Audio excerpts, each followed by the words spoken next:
आज हम लोग तृतीय अध्याय जो सत्यनारायण व्रत कथा का चल रहा है उसमें आगे की कथा लेंगे। अब तक की कथा में हम लोगों ने देखा कि कैसे साधु नामक वैश्य ने एक होनहार युवक से अपनी पुत्री कलावती की शादी कर दी और उसके बाद जो है वो धीरे धीरे व्यापार अपना और बढ़ाते रहे, वो सारी चीज़ें करते रहे।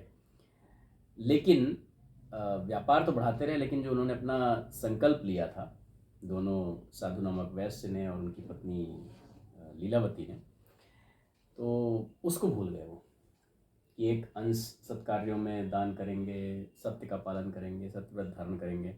अब धीरे धीरे वो भूल गए। तो ये हम ज़्यादातर लोगों के साथ ऐसा ही होता है।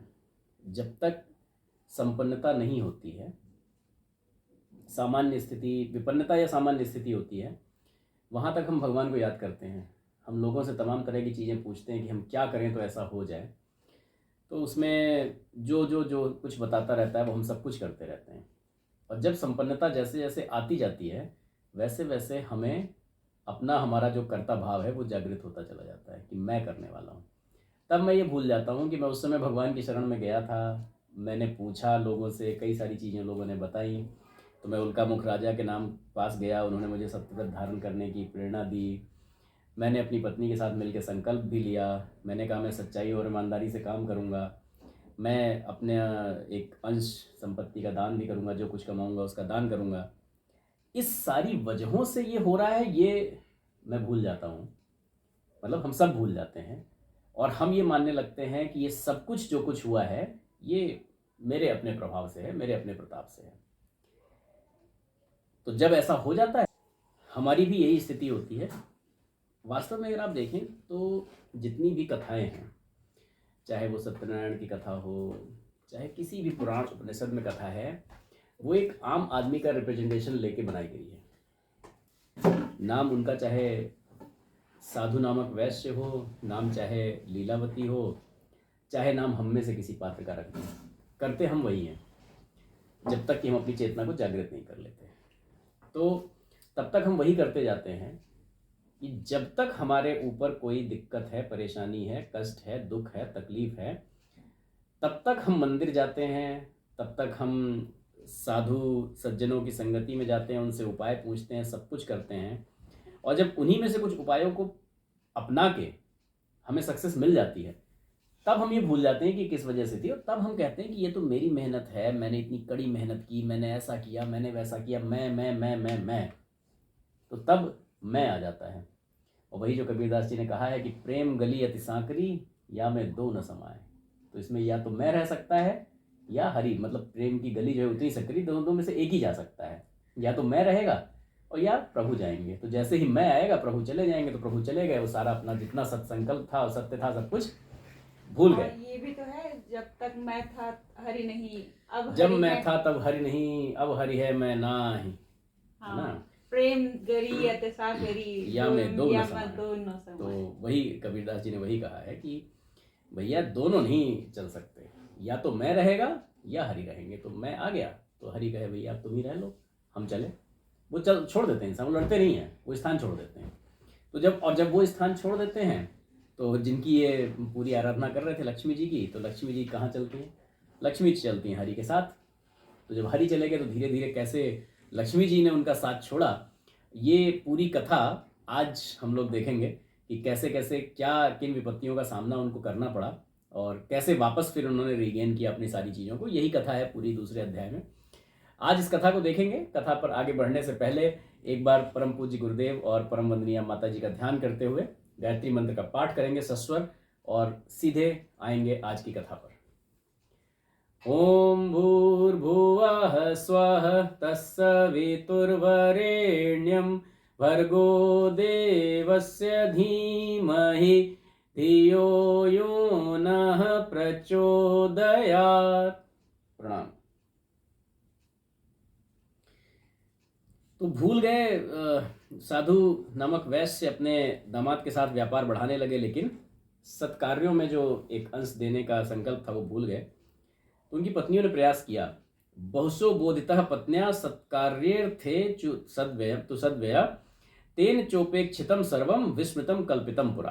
तो 40वें श्लोक में उन्होंने लिखा है, ये तो प्रचलित कथा में भी आता है कि वे दोनों की पत्नियों ने कई बार याद दिलाया, स्मरण कराया कि अपनी आय का एक अंश सत्य कार्यों में करने का आपने संकल्प लिया था, करते रहने का, लेकिन उन्होंने उसको ध्यान नहीं दिया। तो पति अगर कोई चीज़ करके भूल जाए, संकल्प लेके भूल जाए या अनुचित कार्य करने लगे, तो ये याद दिलाना पत्नी का धर्म बन जाता है ना। जैसे सही कार्य में साथ देना धर्म बनता है, वैसे ही गलत कार्य से रोकना भी धर्म बनता है। तो हम लोगों ने पिछले अंक में देखा तारा और मंदोदरी का एग्जाम्पल कि उन्होंने अपने अपने पतियों को रोकने की भरसक कोशिश की। इवन रावण से तो यहाँ तक मंदोदरी ने कह दिया कि रामा नुज लघुरेख खचाई सोने नागे अस्प्रभुताई। तो जब वो अपनी प्रभुताई, अपनी बल का बहुत बखान कर रहे थे कि मेरे जैसा कौन योद्धा है, मैंने ये किया, मैंने वो किया, तो उन्होंने कहा कि हाँ मैं जानती हूँ कितने बड़े योद्धा हो। रामानुज मतलब राम के छोटे भाई लक्ष्मण, उन्होंने एक छोटी सी रेखा खींची थी, उसको पार नहीं कर पाए, इतनी बड़ी तुम्हारी प्रभुताई, मतलब इतना बड़ा बल है। तो रावण तिलमिला गया कि तुम शत्रु की प्रशंसा कर रही हो। उन्होंने कहा मैं शत्रु की प्रशंसा नहीं कर रही हूँ स्वामी, मैं सत्य से अवगत करा रही हूँ कि उससे मत भिड़ो, है ना। जाके डर अतिकाल डराई, जो सुर असुर चराचर खाई। जिसके डर से स्वयं काल डर जाता है, जो देवता असुर दानव सबको खा जाता है, उसको मत। उन्होंने कहा मारीच ने भी तो आपसे यही कहा था कि तासो नाथ बैर नहीं कीजिए, मारे मरी जी आए जीजे। ऐसे आदमी से बैर नहीं करना चाहिए, अपने बराबर वाले से करो। उन्होंने कहा भैया दोस्ती दुश्मनी सब अपने बराबर वाले से चलती है, आपका और उनका कोई मुकाबला नहीं है। उन्होंने एग्जाम्पल दिए कि आप देखो, जब बाली आपको कांख में लेके घूमता रहा, उसको एक बाण में मार दिया। ताड़का आपकी नानी एक बाण में मार दिया, है ना। और सबका हाल आपने, सबका हर्ष देख लिया। सूर्पनखा की गति आपने देखी ली। उन्होंने कहा साहब की सूर्पनखा की गति देखी आपने। सूर्पनखा भी कोई कम ताकतवर थोड़ी है, ना काट दी। उसके बाद खरदूषण गए बचाने, उनका क्या हाल हुआ। तो वही हाल होने वाला है यहाँ भी, मतलब वही बताना चाह रही हूँ, वही हाल होने वाला है यहाँ भी। मत करो मत करो मत करो, यही कह रही थी हर जगह पे। तो लेकिन नहीं माने। सबसे ज़्यादा तो एक्सपीरियंस तुलसीदास जी का ही है, पत्नी के द्वारा अनुचित को रोकने का और फटकारे जाने पर सही मार्ग चुन लेने का। सबसे बड़ा एग्जाम्पल अगर पूरे इतिहास में मुझे कोई लगते हैं तो वो लगते हैं गोस्वामी तुलसीदास जी, जिनके ग्रंथ का हम पाठ कर रहे हैं अपने दूसरे चैनल पे। तो आज तुलसीदास जी की उस रामचरितमानस का पठन पाठन गायन सब लोग करके समझ रहे हैं और तर जा रहे हैं। वो तुलसीदास जी वही प्रतिभा होते हुए, वही ज्ञान होते हुए, अगर रत्नावली द्वारा उनको ये ना कहा गया होता कि तुम कहाँ इस हाड़ मास की देह के पीछे पड़े हुए हो, अगर यही इसका इतना सा भी जो है स्नेह तुमने अपने प्रभु से कर लिया होता, प्रभु श्री राम से कर लिया होता, तो आज पता नहीं कहाँ से कहाँ पहुंच गए होते। और वही हुआ। तो हमें कहना ये चाहिए कि हमें रत्नावली जी का बड़ा शुक्रगुजार होना चाहिए कि अगर रत्नावली ना होती तो आज तुलसीदास जी को कोई नहीं जानता। एक और मतलब ऐसे ही नॉर्मल पंडित ज्ञानी थे, ज्ञान था, ऐसे ही नॉर्मल पंडित ज्ञानी जाने कितने आते हैं चले जाते हैं, किसी को पता नहीं चलता। आज सारा जग तुलसीदास जी को इसलिए जानता है क्योंकि रत्नावली थी और रत्नावली ने उन्हें सही समय पर। तो तुलसीदास जी हमको इसलिए प्राप्त हुए क्योंकि रत्नावली थी और रत्नावली ने सही समय पर अपने कर्तव्य को निभाया और जागृत कर दिया, एक झटके में जागृत हो गए। तो ये होता है, कोशिश की, लेकिन अभी आगे आएगा कि वो उन्होंने सिर्फ प्रयास किया, अपने कर्तव्य का पूरा पालन नहीं कर पाए, तो इसका फल उन्हें भी मिला बाद में। संति ग्राहस्थ निर्वृत्ते वान प्रस्थस्य जीवनम जा मात्रा च सहान यात्रे व्यापारार्थम तु प्रस्थिता। तो 41वें श्लोक में साफ साफ कहा है कि कायदे से नियम तो ये है कि जब आपने अपने सारे दायित्व पूरे कर लिए, गृहस्थी के दायित्व क्या होते हैं भाई, गृहस्थी में आप थे तो आपको बच्चों को पढ़ाना लिखाना, उनकी शादी कर देना, ये दायित्व था। जैसे ही दायित्व, ये जिम्मेदारियां पूरी हो जाएं तो आपको वानप्रस्थ में उतर जाना चाहिए। तो वानप्रस्थ का मतलब है थोड़े टाइम आप घर में रहेंगे, थोड़ा टाइम आप समाज को देंगे, देना शुरू कर देंगे। लेकिन वो साधु नामक बनिया तो बजाय वानप्रस्थ लेने के और लालच में आ गए, पैसे का और लोभ हो गया। उन्होंने कहा भाई अब तो 1 से 2 हो गए कमाने वाले, अब दामाद के साथ चल के व्यापार करेंगे और दूर देश चल के, अभी तो यहीं कर रहे थे, दूर देश चल के व्यापार करेंगे, और निकल गए व्यापार करने के लिए उनके साथ में। त्यागाद धर्मस्य कार्याणाम मानवे कुप्यतीश्वर दुख मनुभवत्येव सदा तत्कोपभाजना। उन्होंने कहा कि जब आदमी अपना स्वधर्म छोड़ देता है तो भगवान उससे कुपित हो जाते हैं। तो साधु नामक वैश्य ने अपना स्वधर्म छोड़ दिया, सत्यव्रत का पालन छोड़ा, दान छोड़ा, वानप्रस्थ भी नहीं अपनाया, बुढ़ापे में जाके पैसे के लोभ में अब और बिजनेस करने निकले, और साथ में सच्चाई ईमानदारी तो छोड़ ही दी। तो जब भगवान के कोप भाजन लोग बनते हैं तो वो अनेक तरीके के दुखों में फंस जाते हैं। साधु वैश्य सत्य धर्मम विस्मृत्य हविचारितः उचितानुचितम चैव तद वृत्त्योपार्जनेयथम। उन्होंने कहा कि साहब अब जब कर्तव्य भुला दिया, क्या? सत्य धर्म का पालन। साधु वैश्य ने सत्य धर्म का पालन भुला दिया, जिससे कि उनकी बुद्धि क्षीण हो गई। तो जब आप सत्य छोड़ देते हैं तो आपकी बुद्धि भी क्षीण हो जाती है। उचित अनुचित का विचार किए बिना बिजनेस करने लगे, यानी कि जो सही है वो भी, जो गलत है वो भी, सब बेचो, सब कुछ करो, सारा चीज़ें करते रहो। और यानी कि अब जो धन का उपार्जन कर रहे हैं, अब जो धन कमा रहे हैं, वो अनीति से कमाया जाने वाला धर्म हो गया। अब ये बिजनेस कहाँ कर रहे थे? ये अपना व्यापार कर रहे थे रत्नसारपुर नामक नगर में। रत्नसारपुरस्यास्य सत्यनिष्ठ प्रजाजने राज्याधिकार भी काराबद्धो जाते नृपश्च। अब रत्नसारपुर नामक नगर में जहाँ ये व्यापार कर रहे थे, वहाँ के जो प्रजा के लोग थे वो बहुत ही सत्यनिष्ठ थे। उनको ये बात बहुत गड़बड़ लगी कि यार ये तो मतलब झूठ बोल के चीज़ें बेच रहे हैं, गलत काम कर रहे हैं। उन्होंने इसकी कंप्लेंट कर दी राजा से, और राजा से बंदी बनवा लिया। अब प्रचलित कथा में क्या कहा जाता है कि भगवान का कोप भाजन बन गए, चोर धन चुरा के ले जा रहे थे, उनके पास रख के भाग गए, और राजा ने, दूतों ने देखा कि इन्होंने चुराया है और बंदी बना लिया। ना, ये सब कुछ नहीं। साफ साफ लिखा हुआ है कि उचितानुचितम चैव तद वृत्त्योपार्ज्य ये धनम। तो वो धन ऐसे कमाने लगे कि उचित अनुचित का विचार छोड़ दिया उन्होंने, गलत तरीके से कमाने लगे। इस बात की कंप्लेंट की, और प्रॉपर सजा आपको अपनी ही गलती की मिलती है। सजा आपको अपनी ही गलती की मिलती है। प्रचलित कथा में तो ये बताया जाता है कि नहीं साहब, भगवान कुपित हो जाते हैं तो दूसरी गलती की सजा आपको दिलवा दी। आए चोर, वहां पे धन रख के चले गए, उन्होंने समझा कि आपने चुराया है और आपने चोरी, ये भी चोरी ही है ना। गलत तरीके से किसी को सामान बेच देना, एक तरह से आपने ऐसे जेब नहीं काटी, बट वास्तव में तो जेब काटी ही ना। जो पैसा जिसका नहीं था, मतलब जिसका मूल्य नहीं था, वो ले लिया, तो जेब ही तो काटी आपने। जो प्रचलित कथा तो ऐसे हो जाता है जैसे भगवान को बहुत ही मान सम्मान की भूख है, और अगर आपने बस उनका एक बार सम्मान नहीं किया तो फिर वो, क्योंकि एक शक्ति संपन्न व्यक्ति है, तो वो फिर उचित अनुचित कोई से भी मीन्स अपना के आपको करने, मतलब भगवान नहीं हो गए, वो खुद ही, मतलब एक सिंपल ह्यूमन बीइंग की जितनी भी कलुषिता थी वो सारा भगवान के नाम पे परोस दी गई। जबकि वास्तव में क्या है? वास्तव में ये दिखाया गया है कि राजा का ये धर्म है कि अगर उसके यहाँ अनीति पनप रही है, भाई वो सत्यनिष्ठ, उसने प्रजा रखी हुई है, वो सत्य के आधार पर अपना राज्य चला रहा है। एक कहते हैं ना, एक गंदी मछली सारे तालाब को गंदा करती है। तो अगर एक आदमी ऐसा आएगा, वो करने लगेगा, तो पूरे में फैलता वो चला जाएगा। राजा पुरुरवा थे। राजा पुरुरवा का पुत्र था प्रद्योत। प्रद्योत को राजमद हो गया कि साहब मैं तो राजा का बेटा हूँ, राजा का बेटा हूँ। उसने अपना भूल गया उचित अनुचित, उसने अपने साथी मिलाए और सब, अब साथी भी साहब मैं तो राजा के बेटे का दोस्त हूँ, राजा के बेटे का दोस्त हूँ, सब अपनी मनमानी करने लग गए। प्रजाजनों ने समझाने की कोशिश की, नहीं माने। एक दिन वहाँ के जो वीर बहादुर युवक थे, उन लोगों ने अपना दल बनाया, उनके दोस्तों को सबको पकड़ के बांध लिया। जब बांध लिया तो पुरुरवा के ये जो पुत्र थे प्रद्योत, ये पहुंचे, हम तो राजा के बेटे हैं छुड़ाने, उन्होंने उनको भी पकड़ लिया। जब उनको भी पकड़ लिया तो पकड़ के ले गए राजा के पास। अब आप देखिए, जो नीतिवान राजा होता है वो क्या होता है। नीतिवान राजा था और लोगों को इतना विश्वास था, वो ले गए, साहब देखो ये ऐसा ऐसा कर रहे हैं ये सारे लोग, है ना, यहाँ पे मार पिटाई करते हैं, किसी के धन लूटते हैं, कुछ भी करते हैं, जो भी सारी चीज़ें कर रहे थे वो सब बता दिया। राजा बड़े प्रसन्न हुए। राजा ने 2 साल के राजकुमार और उनके सारे दोस्तों को राज्य से निष्कासित कर दिया, और ये जो लोग पकड़ के ले गए थे इनको इनाम दिया। ये होती है राजा की नीति।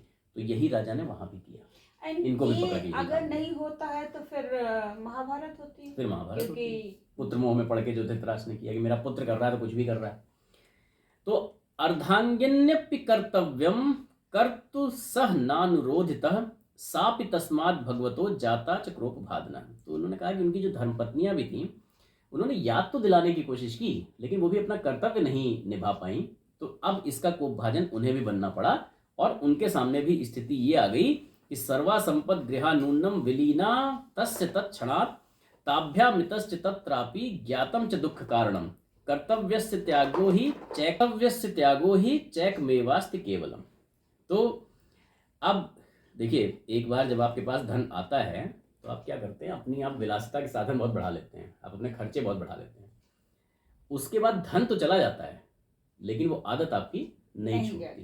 कि आप लग्जरी में रहेंगे, आपको हर समय 24 घंटे एसी चलाना है, आपको और मतलब चीज़ें सब होम डिलीवरी पे चाहिए। आज के ज़माने के हिसाब से अगर मैं बात करूँ तो उनके ज़माने के हिसाब से जो चीज़ें रही होंगी, वहाँ उन्होंने अपने ज़माने के हिसाब से विलासिता के सारे साधन कर रखे होंगे, नौकर चाकर जो भी मतलब जितनी चीज़ें, तो वो सब हुआ, वो सब होता रहा। अब ये लोग तो चले गए, इनका एक टाइम फ्रेम रहा होगा कि भाई इतने टाइम में जाएंगे, उतने पैसे रख के गए होंगे, यहाँ पर सेविंग्स जितनी रही होंगी उतने रख के गए होंगे, वहाँ तो ये कैद हो गए। कैद हो गए तो वापस आ नहीं पाए, ना पैसा भेज पाए, ना वापस, उस समय भेजने की व्यवस्था तो रही नहीं होगी, वापस ही आते, वापस आ नहीं पाए। तो जब आ नहीं पाए और ये तो अपना उसी हिसाब से खर्च करती रही दोनों, जब खर्च करती रही तो वो जितनी सेविंग थी वो हो गई खत्म। जब सारी सेविंग खत्म हो गई तो अब तो भाई साहब ये गरीबी में आ गए बिल्कुल एकदम, है ना। तो जब गरीबी में आ गए तो आदमी जब जैसे सुख में आता है तो मैं आ जाता है, तो जब दुख में आता है तो प्रेम गति अति सांकरी में फिर हरि आ जाते हैं, फिर मैं खत्म हो जाता है। फिर समझ में आता, तब ये नहीं समझ में आता कि मैंने ऐसा किया, मेरी वजह से ऐसा हुआ, ना ना ना ना, भगवान का नहीं माना ना, इसलिए हुआ। याद आ गए भगवान।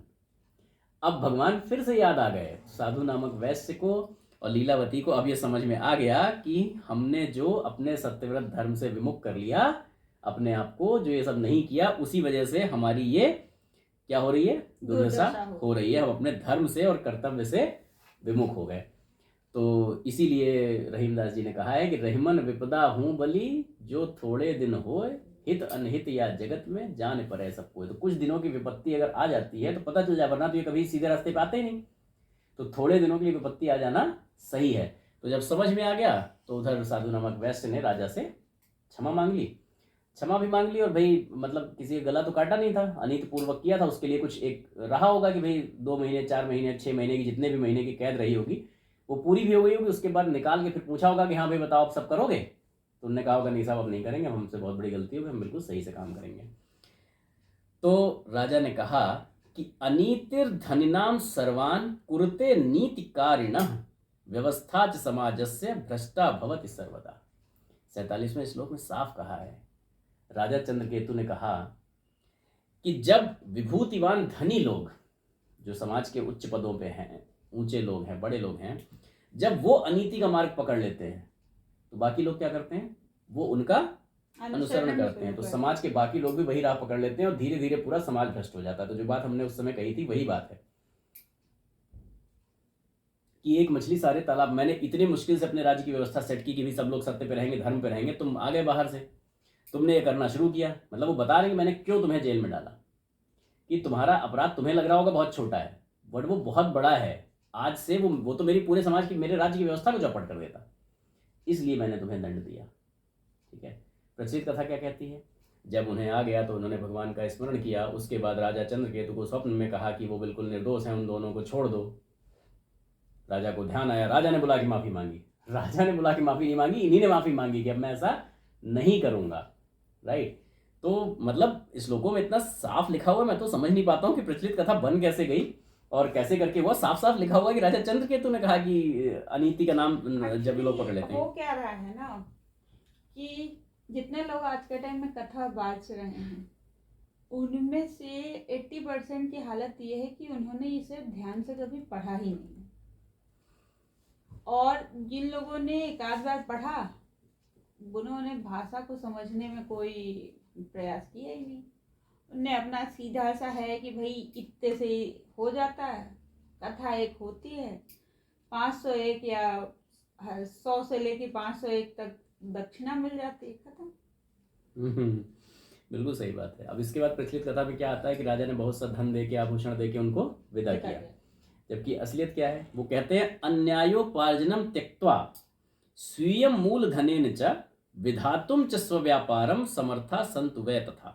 उन्होंने कहा कि हे वैश्य, तुमने यहाँ अनीति पूर्वक जो धन कमाया है उसे छोड़कर, भाई कैद में डाल दिया बट पैसा तो उनका था ना, उसमें से कुछ अनीति वाला था, कुछ तो वो भी था, कुछ तो मूल संपदा भी अपने साथ लेके आए थे, मूलधन भी तो लेके आए थे। उन्होंने कहा उसको छोड़ के जो तुम्हारी मूल संपत्ति है उससे तुम अपना व्यापार पुनः प्रारंभ कर सकते हो। वैसे भी आज के व्यवस्था में भी क्या किया जाता है, जब जेल में डाला जाता है इस तरह से, तो क्या कहते हैं, उनको सुधरने का मौका देते हैं। सुधरने का मौका देते हैं, एंड अगर उसमें कुछ पनिशमेंट के तौर पे कुछ पैसे काम और करवाया वो है। करा है तो वो पैसे जब्त कर लिए जाते हैं जुर्माने के तौर पे। लेकिन यदि उसके अंतराल पे कोई सजा याफ्ता कैदी कोई काम करता तो उसके एवज में उसको पारितोषिक यस, दिया तो जाता जितना उसकी मजदूरी होती है वो मजदूरी वो साफ कहते हैं, देखो इतने दिन आप रहे तो आपने ये कमाया, ये आपकी मजदूरी है, ये आपने पार्ट किया है। प्लस अगर कभी कभी तो गवर्नमेंट की ऐसी योजना भी आती है कि भाई आप अगर कुछ काम करना चाहते हैं तो ठेला लगाने के लिए, ये करने के लिए, जो भी चीजें हैं उसके लिए आपको हम इतना सहायता राशि दे सकते हैं। रिहैबिलिटेशन के लिए दिया राइट, जाता है। क्योंकि भाई अब वो आदमी आ गया, उसको ना तो नौकरी मिलेगी ना कुछ के लिए, वो कैसे करेगा अपना, फिर चोरी करेगा अगर ऐसा नहीं करेंगे। तो वो वाली व्यवस्था यहाँ देखिए राजा के सामने भी देखने को मिल रही है। भाई आप मूल संपत्ति से अपना व्यापार कर सकते हो, क्योंकि अगर आप उसको ये चीज नहीं करेंगे तो उसके पास फिर चोरी चकारी करने के अलावा कोई रास्ता रह नहीं जाएगा, क्योंकि जेल से आया, नौकरी कोई उसे देगा नहीं अपने यहाँ, वैसे भी उसे कुछ अपना काम ही करना पड़ेगा। तो अथैवम कृत्वा वैश्य कृपया सत् प्रभोस्तदा विपुलोपार्जनम तस्य वित्तस्य चाप्य जायत। तो कहते हैं कि साहब वैश्य ने राजा के कहने के अनुसार फिर से वापस सत्यव्रत को धारण किया, फिर से सत्य बोलने लगे, सही से अपना व्यापार करने लगे और खूब सारा धन अर्जित किया भगवान सत्यनारायण की कृपा से। सत्यव्रत का धारण किया तो भगवान सत्यनारायण की कृपा से फिर से बहुत सा धन कर लिया। भाई मेहनती तो थे ही, हमेशा से व्यापार करना तो आता ही था, केवल सत्य छोड़ दिया, नीति का मार्ग पकड़ लिया तो हुआ था, फिर से अपना लिया तो हो गया काम। इधर कलावत्यपि विज्ञाता लीलावत्य सह पुनः हित्वा पूर्वम विलासेन जीवनम च प्रधानता सेवा सद्भावयोर्दत्ता कर्मठत्व च ध्रुवम प्राप्तोधिकांश तोत्वर्थो जाता सत्य प्रभो कृपा। अब प्रचलित कथा में आता है कि उनकी कन्या कलावती एक दिन गई, पड़ोस में कथा हो रही थी, वहां से प्रसाद लेके आई, कहीं ये है वो है सारा चीजें, मैंने आज कथा सुनी, अरे उन्होंने कहा यही तो हम भूल गए थे। फिर उन्होंने भी अपना घंटी बजानी शुरू की और सब कुछ करना शुरू किया और इधर भी मामला सही हो गया। जबकि हकीकत क्या है, लीलावती और कलावती ने भी अपनी भूल समझी, अपनी विलासिता भरा जीवन उन्होंने छोड़ दिया। हित्वा पूर्वम विलासेन, साफ लिखा, हित्वा पूर्वम विलासेन जीवनम च प्रधानता, जीवन में जो प्रधानता ले ली थी विलासिता ने, वो विलासिता छोड़ दी, साधारण जीवन जीना शुरू किया और सेवा सद्भावना को फिर से जीवन में प्रधानता थी। जो थोड़ी बहुत बची हुई खुची शेष राशि होगी, अब समझ में आ गया कि इसी से काम चल जाएगा। और अपने जीवन में उन्होंने फिर से भगवान सत्यनारायण की कृपा हुई और अब क्योंकि ये लोग कर्मठ हो गए, काम करने लगे, तो यहाँ ये लोग भी थोड़ा बहुत अपना अर्जित करने लगे और इनका जीवन फिर से सुख से बिनने लगा। तो मेन बात यह है कि आपको जीवन चाहे धन कितना भी आ जाए, सादगी पूर्ण जीना चाहिए।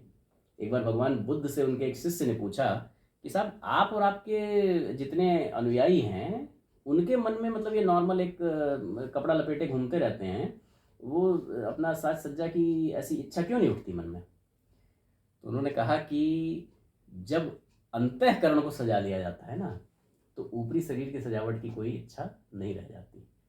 जब तक आपका अंतःकरण सजा नहीं है तब तक क्या करना पड़ता है? तब तक आपको ऊपरी साज श्रृंगार की जरूरत पड़ती है। बाद में तो समझ में आ जाता है कि शरीर तो निर्वाह के लिए है, उसको निर्वाह के लिए जितना कर लिया जाए उतना काफी है। तो इसीलिए मैं हमेशा जो कहता हूँ कि अगर आपके चेहरे पर तेज है तो आपको कपड़ों पर तेज दिखाने की आवश्यकता नहीं पड़ती। वही भगवान बुद्ध ने कहा है कि अगर आपने अंतःकरण सजा लिया है तो ऊपर सजावट की आपको इच्छा ही नहीं रह जाती। तो इसी संदेश के साथ भगवान श्री सत्यनारायण की कथा में तीसरा अध्याय यहाँ समाप्त होता है। इति श्री सत्यनारायण व्रत कथायाम तृतीयो अध्याय समाप्त।